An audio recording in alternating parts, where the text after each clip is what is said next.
Bueno, Sandra León, bienvenida. ¿Qué tal? ¿Cómo estamos? Nuevo Socialismo SL, y vamos a unir dos cosas. Uno, el ridículo que está haciendo Sánchez, o mejor dicho, que nos está haciendo pasar a todos, porque claro, ahí resulta que es el presidente de España, el presidente del gobierno, y por lo tanto el representante máximo que tenemos. El ridículo que está haciendo, que en este último sprint, por decirlo de alguna manera, tiene toda la pinta de que con tal de generar algo de lo que se hable, que no sea de Begoña Gómez, lo ha multiplicado.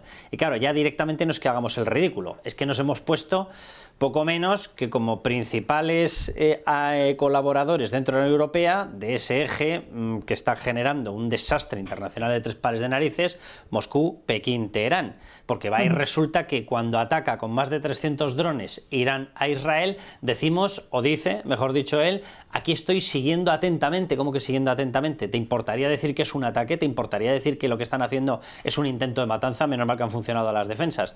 Pero ¿hasta dónde llega este ridículo y cuántos capítulos de ridículo internacional tenemos ya, Sandra? Bueno, ¿hasta dónde puede llegar?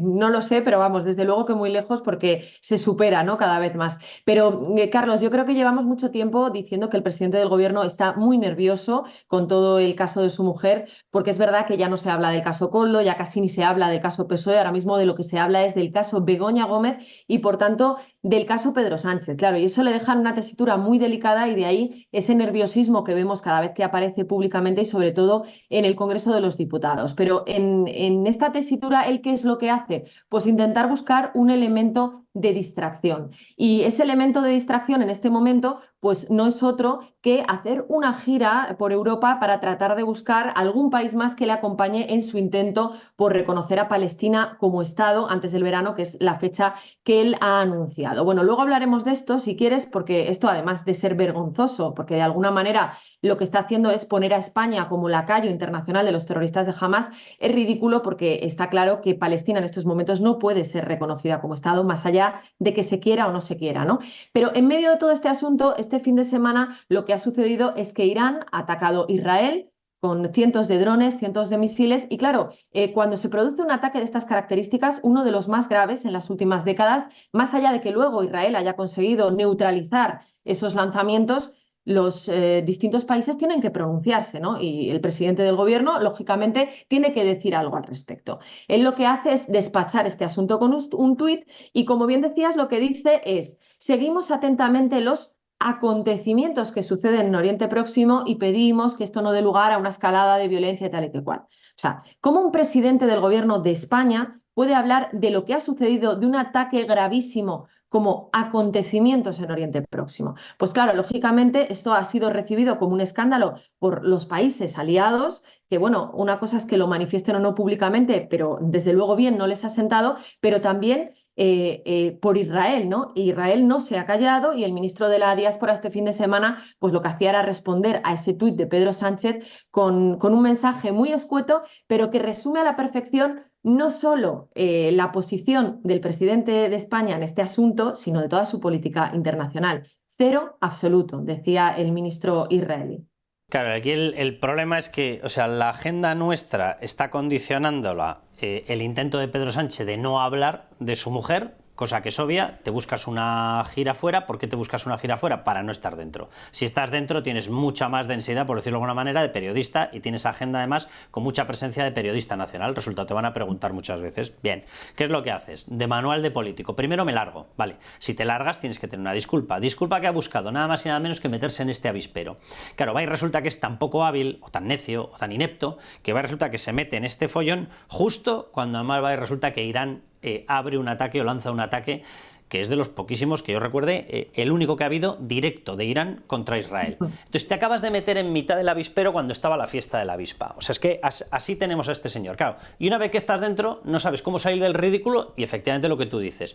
Seguimos atentamente los acontecimientos. ¿Qué estás viendo? ¿La Champions de fútbol? O sea, es que es patético. Pero luego, además, claro, ya tenemos el apoyo expreso de Estados Unidos a Israel, de Reino Unido, de Francia y de Alemania. Ole tus narices. Es decir, las principales potencias de nuestro entorno comunitario y las principales potencias de todo el mundo occidental de democracias liberales han dado su apoyo, menos nosotros que seguimos atentamente la Champions. O sea, es que claro, es patético. Y además es que él mismo se corrige después e intenta solucionarlo con otro segundo tuit en el que dice, viene a decir como que es evidente que España condena todo tipo de violencia, ¿no? Que a mí esto es una cosa que me hace mucha gracia porque yo ya estoy harta de estas ambigüedades que también utiliza a nivel nacional, ¿no? Pero claro, es que internacional, pues a lo mejor la gente no está tan acostumbrado como desgraciadamente lo estamos en España. ¿Qué es eso de condeno todo tipo de violencia? O sea, es que volvemos a lo mismo que sucedía con muchas cosas y sucede relacionadas con ETA. No se puede poner al mismo nivel a víctimas y verdugos, ¿no? Y esto es lo que está pasando aquí. Y luego, pues tú decías, obviamente hay una diferencia muy clara entre el presidente del gobierno de España y los presidentes de los países que deberían ser o que son nuestros aliados.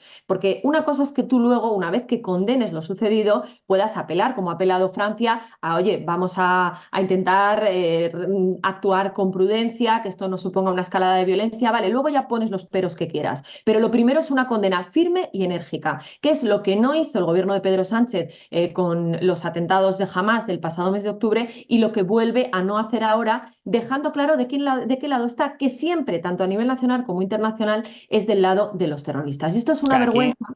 Y desgraciadamente esto ya no es una cosa de Pedro Sánchez, es una cosa que nos compromete a España como país.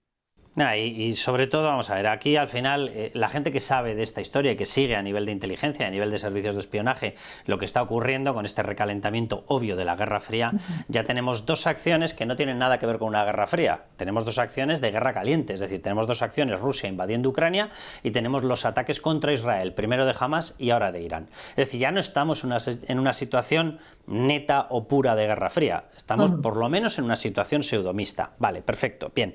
¿Quiénes componen el eje del ataque? Lo decíamos antes, Moscú, Pekín, Teherán. Vale, ¿con apoyo de quién? Con apoyo, obviamente, del Grupo de Puebla. Vale, vamos a repasar los apoyos que tiene Pedro Sánchez. Vale, por la vía de Puigdemont, apoyo directo de Putin. Porque lógicamente ha tenido intermediación Puigdemont, ha tenido apoyo, ha tenido financiación por parte de Moscú. Vale, la primera en la frente. Venga, la segunda en Pekín, podrías decir, bueno, está en la locura del 2030 en el que están la inmensa mayoría de países. Bueno, pero nosotros también estamos. Vale, perfecto. Teherán, no nos atrevemos a condenar un ataque con misiles y más de 300 drones. No nos atrevemos a condenarlo. Ergo, tú estás también en ese bloque. Vale. Y la cuarta, el Grupo de Puebla. Pero si estás enviando tú comunicados de agradecimiento y tienes de hecho a gente metida en el grupo, tienes a gente del Partido Socialista, empezando por José Luis Rodríguez Zapatero, que es tu gran impulsor, tu gran tutor. Es decir, las cuatro claves de este recalentamiento de la Guerra Fría, las cuatro nos señalan a nosotros, la de Moscú, la de Pekín, la de Teherán y la de Caracas. O sea, es maravilloso. Es que está claro quiénes son sus amigos y desgraciadamente es que son los malos siempre, ¿no? Tenemos a Marruecos, tenemos a Venezuela, tenemos Rusia, como bien dices, o sea, siempre nos situamos del lado de que no nos tenemos que posicionar, ¿no? Y mientras tanto, el otro bloque, el bloque que deberían ser nuestros socios, nos ningunea por culpa de Pedro Sánchez. Tenemos a Estados Unidos, tenemos al Reino Unido, tenemos a Francia y yo repasaba, ¿no?, esta mañana y decía, ¿cuántas veces hemos hecho el ridículo con Pedro Sánchez y las que nos quedan? Y me acordaba pues de aquella supercumbre de Biden con Pedro Sánchez persiguiendo a Biden durante 50 segundos, que eso fue lo que duró la supuesta reunión entre Estados Unidos y España, que luego se hicieron muchos memes, ¿no? Que Pedro Sánchez que parecía ahí el captador de las ONGs que iba detrás de ti a la salida del metro, pero luego esto que es lo gracioso tiene cosas mucho más trascendentales, porque en estos últimos años nos hemos quedado fuera de reuniones estratégicas para hablar de la lucha antiyihadista, nos hemos quedado fuera de reuniones para abordar el futuro de la Unión Europea, incluso siendo Pedro Sánchez presidente de turno de la Unión Europea. Y nos hemos quedado fuera por dos vías. Primero, porque Pedro Sánchez, por ejemplo, en varias de esas reuniones no asistió porque tenía mítines electorales, porque hay que recordar que en julio del año pasado él estaba en campaña electoral. Y entre elegir sus deberes como presidente del gobierno y como representante de todos los españoles y elegir su agenda socialista, eligió su agenda socialista, dejándonos fuera, insisto, de reuniones estratégicas. Claro, ¿qué pasa? Que después, cuando tú haces eso, ya no te llaman. Y cuando en noviembre Macron organizó otra cena para hablar del futuro estratégico tratar, te dejan fuera. Y sin embargo meten a gente como a Portugal, ¿no?, que debería estar, entre comillas, pues detrás de nosotros. O sea que el daño que está haciendo Pedro Sánchez a la política internacional es gravísimo y puede que tardemos luego décadas en reconstruirlo, porque es verdad que él a nivel nacional pues se está centrando en dos o tres cosas que básicamente se limitan en hacer felices a sus socios independentistas y proetarras, pero todo lo demás, todo lo que nos está dejando, ¿qué va a pasar con ese legado? Es que es terrible porque no está comprometiendo al Partido Socialista, está comprometiendo a España como país. No, pero sobre todo fíjate que es que además si analizamos los puntos en estos momentos importantes en materia geopolítica estamos lo que tú estabas diciendo, estamos siempre en el lado malo. O sea, en la Unión Europea o la OTAN, por decirlo de una manera más directa y más clara con respecto a una situación bélica, está evaluando dos niveles de peligros en estos momentos muy graves. El primero de ellos, las injerencias rusas para desestabilizar todo el bloque de democracias liberales en la Unión Europea. Bien, nosotros nada más y nada menos que tenemos a un Pedro Sánchez que se dedica a pactar con la persona que trae a Putin a España, con la persona que sabe que está trayendo equipos de espionaje y que le da olímpicamente lo mismo. Junts, Puigdemont. Bien, lo tenemos dentro. Claro, el segundo gran punto de alerta, el tema del yihadismo. ¿Cómo te vas a fiar para frenar la entrada de yihadistas en toda la parte continental europea de alguien que tiene en estos momentos una situación mucho menos estable que la que puede tener Marruecos en cuanto a definición de lucha contra ese yihadismo y que además es incapaz de condenar un ataque de Teherán? Evidentemente Estados Unidos y la OTAN prefieren apoyarse en Marruecos. A partir del momento en el que le das esa fuerza a Marruecos, Marruecos hace contigo lo que quiere. Te trae los inmigrantes que te da la gana, te mete el tomate como le da la gana, viola los requisitos ecologistas impuestos para los productos agrícolas en la Unión Europea como le da la gana, porque sabe que tiene la sartén por el mango, porque para Europa en estos momentos es prioritario el control antiyihadista. Y si no te fías de Pedro Sánchez, te tienes que fiar de Marruecos, con lo cual le hemos regalado la llave del reino. Es que es patético lo que está haciendo este hombre. A Marruecos le hemos dado todo, ¿no? Y todo con esa sombra de sospecha que sobrevuela del móvil de Pedro Sánchez. Pero es que es como lo del cambio, el giro sobre el Sáhara. O sea, es que hemos tenido tantos patinazos a nivel internacional que por eso yo insisto en cuánto vamos a tardar en recomponer las relaciones diplomáticas, ¿no? Y bueno, pues lo del... Mira, ahora que hablábamos de lo del cambio del giro sobre el Sáhara es una cosa que me hace mucha gracia, porque él ahora en esta gira que está iniciando por Europa, de alguna manera lo que quiere vender es que esto es un conflicto internacional y que de alguna manera hay que situarse, ¿no?, al lado del más débil y tal. Y claro, mucha gente le dice, oiga, ¿y en el Sáhara qué hizo? Porque en el Sáhara no hizo eso, ¿no? Lo que hizo fue darle la razón a Marruecos. O sea, es que luego hay que cabalgar las contradicciones y en eso no estamos, ¿no? Y bueno, volviendo otra vez al tema de esta gira, yo lo decía antes, es vergonzoso esa gira que está iniciando para buscar aliados, para reconocer a Palestina como Estado, porque de alguna manera lo que está diciendo es, señores, no nos importa, somos los lacayos internacionales de los terroristas de Hamas. Y luego además es ridículo porque es evidente a todas luces que no se puede reconocer a Palestina como Estado, más allá de que consideremos que históricamente o no se pueda o se deba hacer. Es que no, ya no es eso, es que no se puede. Y esto es algo que se lo dicen incluso los propios socialistas, ¿no? El otro día escuchaba una entrevista con Josep Borrell que decía que, bueno, pues que ese reconocimiento de Palestina como Estado podía ser un espaldarazo moral, pero que es evidente que más allá de eso no se puede hacer nada. En estos momentos no hay un gobierno que controle todo el territorio que se quiere reconocer como palestino, no hay un gobierno fuerte, no hay instituciones fuertes y las que hay distan mucho de ser democráticas, no hay un Estado que vaya a reconocer a sus vecinos y que vaya a respetar las leyes internacionales. O sea, es evidente que reconocer a Palestina como Estado no se puede en este momento. Ahora, yo no sé, Sandra, lo que opinarás tú, porque a mí el peligro o el riesgo que me da la sensación que podemos habernos metido y que va a ser una situación de muy difícil recomposición es una vez que pierdes la credibilidad internacional, ¿cómo la ganas? O sea, yo, sinceramente, o sea, vamos a ver, en España tenemos dos grandes partidos con opciones claras de gobernabilidad, el Partido Popular y el Partido Socialista. El Partido Popular tiene sus cosas, sus debilidades, sus tonterías, su chanquetismo, vale, pero te sigue una ruta más o menos estable y absolutamente previsible en la materia de lo que estamos hablando. Es decir, en cuestión de apoyo a los buenos y de no apoyo a los malos, en eso parece que no ha flojeado. Bien, por lo menos por el momento. Pero tienes otro, que por turnos te va a llegar al poder, como ha ocurrido ahora, y después de que pase el Partido Popular, cuando nos quitemos de encima a semejante lacra, pues evidentemente pasado X tiempo volverá otra vez al poder, que es el Partido Socialista. Y el Partido Socialista ha cambiado por completo toda su estructura de alianzas desde hace unos años aquí, desde hace 20, 25 años, y en este momento es un partido centrado en todos los malos. En todos los malos. O sea, nosotros en estos momentos estamos perdiendo apoyos con Alemania, que le da apoyo clarísimamente a Israel. Estamos perdiendo apoyos con Francia, que le da apoyo a Israel. Estamos perdiendo apoyos con Italia, que le da apoyo a Israel. Estamos perdiendo apoyos con Reino Unido, que es evidente el máximo apoyo. Por cierto, Reino Unido además es el máximo apoyo de Ucrania, cuando nosotros somos un país que le estamos prestando a Ucrania la misma ayuda que Luxemburgo, que tiene la población de Zaragoza. Es que hay que echarle narices al tema. Bien, nosotros estamos perdiendo posibilidades, y tú mencionabas algunos de los encuentros, el ridículo que hizo Pedro Sánchez teniendo que dar incluso una rueda de prensa en el parking de la Casa Blanca, que parecía el repartidor de Amazon Prime. Sí, sí, sí. Evidentemente te da una idea de hasta qué punto nos consideran. Nos consideran nada. Nos consideran vete al parking a dar esa rueda de prensa, porque Estados Unidos es apoyo directísimo de Israel. Y estamos incluso perdiendo apoyos al habernos puesto de parte de ese eje, también incluso con Japón. Es decir, si ya ampliamos, porque Japón su principal amenaza en estos momentos es China. Es decir, nos hemos puesto en el lado de todo lo malo. E internacionalmente saben que puede llegar el Partido Popular, pero después de 2 mandatos, 3 mandatos máximo del Partido Popular, volverá el PSOE. Socialista. Es decir, ¿cómo recuperas tú la credibilidad para ser el freno yihadista, para ser un país fiable en la captación de inversiones del mundo occidental, que son los únicos que te traen inversión? Los otros no te traen inversión. Te traen lacra, te traen peste, pero inversión no te traen. Y nosotros estamos renunciando y escupiendo al mundo occidental permanentemente. Claro, cuando vuelva el PSOE, lo lógico es que ese mundo occidental descuente que volvería a eso, con lo cual tienes un esquema de inestabilidad que no te permite inversiones a largo plazo.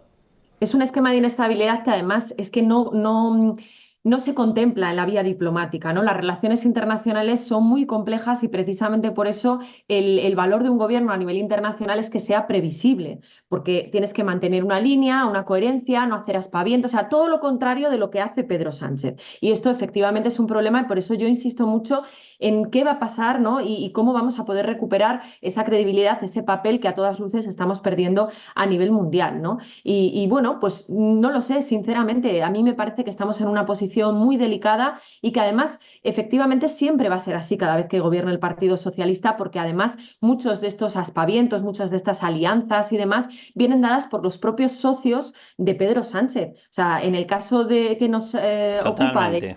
de Palestina y demás, no hay que olvidar a quién tiene en el gobierno. Tiene a Sumar y tiene a ministros como Tasun, como Sira Rego, que se negaron a condenar los atentados de Hamás. Entonces, claro, cuando tú tienes como socios a este tipo de personas, pues claro, luego pasa lo que pasa, que como decía antes, tienes que cabalgar contradicciones que a nivel nacional pues tienen unas consecuencias, pero a nivel internacional las consecuencias pueden ser mucho más imprevisibles, ¿no? Con O lo sea, cual... más allá del PSOE, Sandra, que yo tengo la sensación de que ya a estas alturas ha masticado esto y ya es una cuestión propia, ¿eh? Pero bueno, pero independientemente del PSOE, efectivamente, si vamos a sus socios, Junts es pro Putin, Esquerra es pro Hamás y es pro comunistas, Podemos es pro Hamás, Bildu es pro Hamás, Compromís por buscar incluso apoyos ya de segundo nivel, pero lo cierto es que le acaban apoyando lo mismo, BNG lo mismo, a BNG se le han visto hasta encuentros con espías rusos. O sea, es que la coalición que ha montado el Partido Socialista es directamente el eje de Puebla.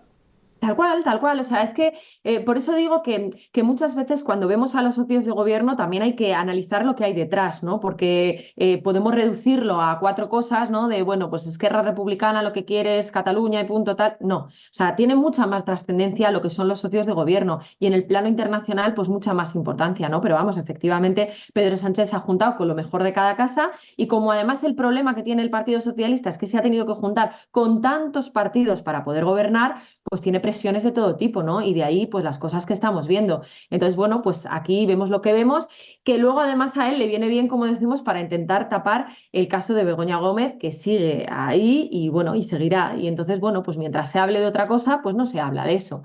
Veremos a ver, ¿no? Si consigue tapar todo lo que va saliendo, porque a mí me hacía mucha gracia, Carlos, que el lunes veía un artículo en El País, que hasta ahora se ha mantenido muy al margen del caso de Begoña Gómez, y publicaba un artículo con creo que era las 8 claves del trabajo de Begoña Gómez, ¿no? Del trabajo, me hacía mucha gracia. Y entonces la tesis que sustentaba, y que así lo decía en la entradilla, era que los expertos jurídicos que habían consultado decían que no había nada ilegal, que no había tráfico de influencias, pero que es verdad que daba muy mala imagen. Pero es que luego tú leías ese artículo, que era larguísimo además, o sea, que yo no sé si alguien llegó hasta el final, y lo que hacía era repasar punto por punto todo lo que ellos no han publicado, pero hemos publicado el resto de medios durante todo este tiempo, y al final en el último párrafo pues decía eso, que habían consultado a 2 o 3 expertos y que decían que aquí no había tráfico de influencias, pero que daba mala imagen y que igual pues no tenía que dedicarse a estas cosas, ¿no? Y yo pensaba, esto no sé si es que alguien en el país se ha dado cuenta de que huele ya muy mal, que no digamos nada, o que es un encargo y claro, hasta los del propio país se han dado cuenta de que no hay por dónde cogerlo y dicen, bueno, pues hacemos un resumen de todo y al final decimos que tráfico de influencias no, pero que mala imagen sí y lo despachamos, ¿no? Yo creo que esto demuestra que Pedro Sánchez está en una situación muy delicada y que el caso Begoña Gómez le puede pasar factura y él lo sabe. Sí, fíjate que yo tengo la sensación de que él se puede buscar el parapeto internacional, de giras, de meterse en follones en nombre de España, destrozarnos la credibilidad y demás. Yo tengo la sensación de que le va a dar lo mismo. Es decir, al final el caso Begoña Gómez, que claro que hay caso y claro que entra, por lo menos a nivel indiciario, en un delito de tráfico de influencias, evidentemente yo tengo la sensación de que le va a acabar estallando. Y a mí estas explicaciones que da el país, es decir, está muy mal visto. ¿Por qué está muy mal visto? Porque es tráfico de influencias. O sea, vamos a ver, es que si no hay tráfico de influencias, ¿por qué está mal visto? O sea, si no hay ninguna relación entre la mujer del presidente, profesional y laboral, sus negocios y Pedro Sánchez, ¿qué es lo mal visto? Es decir, si ella se hubiese dedicado toda la vida a fabricar billarines o a fabricar futbolines, ¿cuál sería el problema en seguir fabricando futbolines? O sea, si está mal visto es porque indiciariamente hay un delito de tráfico de influencias, si no, no estaría mal visto. Oye, pero te hago la última pregunta que nos hemos comido el tiempo, muy rápido. ¿Tú crees que pasado este último ridículo, este último capítulo de ridículo, de hacer el, no sé, bueno, de dejar la imagen de España por los suelos, ¿tú crees que el caso Begoña Gómez se lleva por delante a Pedro Sánchez o no? Yo es que no soy tan optimista como tú, Carlos. Yo creo que Pedro Sánchez siempre sobrevive y entonces a mí me cuesta pensar. Es verdad que yo creo que de todo lo que se ha publicado y precisamente por su nerviosismo es lo que más daño le puede hacer. Pero no lo sé. También creo que si cae puede caer por un cúmulo de circunstancias, ¿eh? No creo Sí, que eso sea seguro. solo una cosa. Yo creo que es que lo que tiene ahora Pedro Sánchez, el problema que tiene es que tiene demasiados frentes abiertos y ninguno positivo. Tiene el caso Begoña Gómez, tiene la política internacional fatal, tiene tema Cataluña, tiene qué va a hacer ahora con Bildu en el País Vasco. O sea, tiene tantos frentes abiertos que yo creo que si algo se lo lleva por delante es el cúmulo de circunstancias, ¿no? Entonces, bueno, pues ahí está el ver qué puede pasar. Una cosa sola no, pero muchas sí y cada vez tiene más. Y no hay más que ver lo que sucede cada vez que aparece públicamente. El Partido Socialista estaba acostumbrado hasta ahora a que al que abucheaban era al Partido Popular, a la derecha cuando gobernaba, y en las 2 últimas semanas hemos visto que cada vez que Pedro Sánchez o alguno de sus ministros más visibles, como puede ser María Jesús Montero, salen a la palestra, pues hay alguien que les grita. Les ha gritado a Pedro Sánchez el otro día fuera, a María Jesús Montero este fin de semana en la Feria de Sevilla, donde, por cierto, el Partido Socialista se ha quedado sin caseta, la llamaban traidora. Y bueno, pues a Pedro Sánchez el lunes que le gritaron en un hospital, en fin, no voy a repetirlo, pero vamos, que le dejaron en muy mal lugar con lo que hace por 7 votos, ¿no? Bueno, Entonces, Sandra, creo que veremos si nos libramos de este elemento y sobre todo si nos libramos pronto y deja de destrozarnos la imagen. Sandra, un placer. venga, hasta la próxima, Carlos. Hasta la próxima.